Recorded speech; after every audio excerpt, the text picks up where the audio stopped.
আকাশবাণী কলকাতা জেলার চিঠি জলপাইগুড়ি থেকে এটি পাঠিয়েছেন আমাদের সংবাদদাতা চন্দনা চৌধুরী। মুসলমানদের অন্যতম প্রধান ধর্মীয় উৎসব পবিত্র ঈদ উল ফিতর আনন্দ উল্লাসের মধ্য দিয়ে উদযাপিত হল বৃহস্পতিবার। সারা রাজ্যের সঙ্গে জলপাইগুড়িতেও বিভিন্ন মসজিদের পাশাপাশি জলপাইগুড়ির মার্চেন্ট রোডের মসজিদে ঈদের নামাজ অনুষ্ঠিত হয়। এই নামাজ পড়ার জন্য সকাল থেকেই মসজিদে আসতে শুরু করেন বড়দের সঙ্গে ছোটরাও।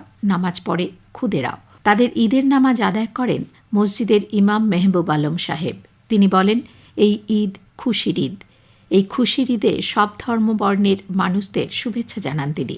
গত 12ই মার্চ থেকে শুরু হয়েছিল রমজান মাস, 10ই এপ্রিল শেষ হয়েছে।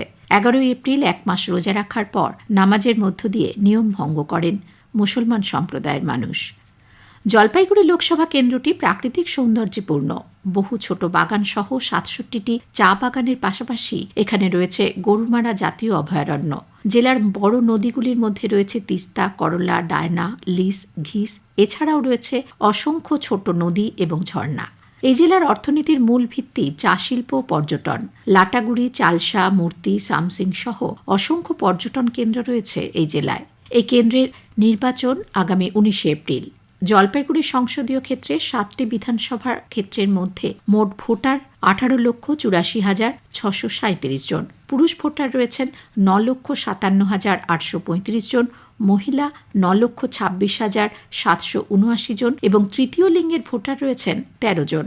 ভোট গণনা হবে আগামী 4 জুন। জলপাইগুড়ি লোকসভা কেন্দ্রে মডেল বুথ রয়েছে 129টি। প্রথম দফার ভোটের আগে বিভিন্ন রাজনৈতিক দলের প্রার্থীরা জোর কদমে প্রচার চালাচ্ছেন এখানে।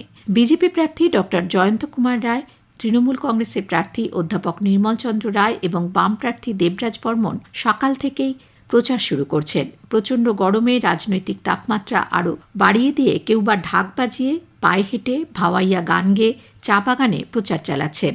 কেউ বা বয়স্ক মানুষকে প্রণাম জানিয়ে জয়ের জন্য আশীর্বাদ চাইছেন। এভাবেই জমে উঠেছে সব রাজনৈতিক দলের প্রচার।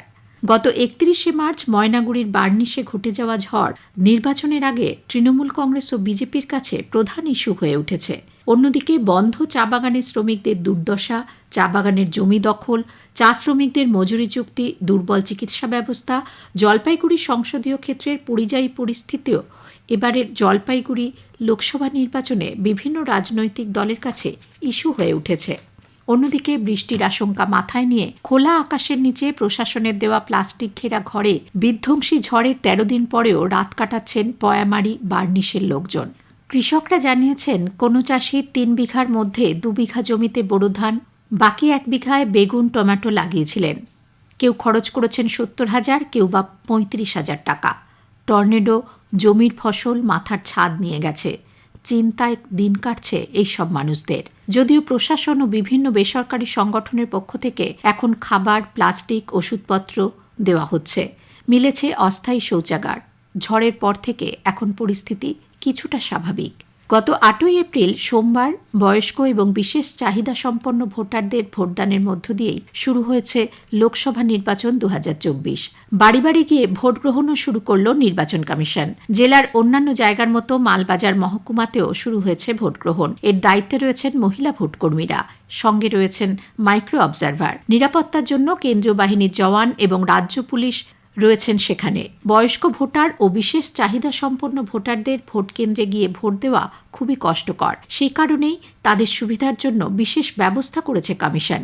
বাড়িতে গণতান্ত্রিক অধিকার প্রয়োগ করতে পেরে খুশি ভোটারদের পাশাপাশি তাদের পরিবারও। জলপাইগুড়ি কেন্দ্রে 2,486 জন প্রবীণ, 1,323 জন বিশেষভাবে সক্ষম এবং 305 জন জরুরি পরিষেবার সঙ্গে যুক্ত কর্মী রয়েছেন।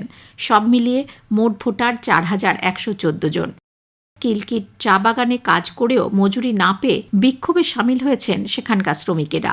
মঙ্গলবার চা শ্রমিকদের মজুরি দেওয়ার কথা থাকলেও সেই মজুরি দেওয়া হবে না জানতে পেরেই শ্রমিকেরা কাজ বন্ধ করে ম্যানেজারকে ঘিরে বিক্ষোভ দেখাতে শুরু করেন, যার ফলে চা বাগানের কাজকর্ম বন্ধ হয়ে যায়। শ্রমিকেরা জানিয়েছেন 13 দিন পর পর এই চা বাগানে মজুরি দেওয়া হয়। সেই মতো শ্রমিকদের মজুরি দেওয়ার কথা ছিল বাগান কর্তৃপক্ষের। জেলার চিঠি শেষ হলো। জলপাইগুড়ি থেকে এটি পাঠিয়েছেন আমাদের সংবাদদাতা চন্দনা চৌধুরী।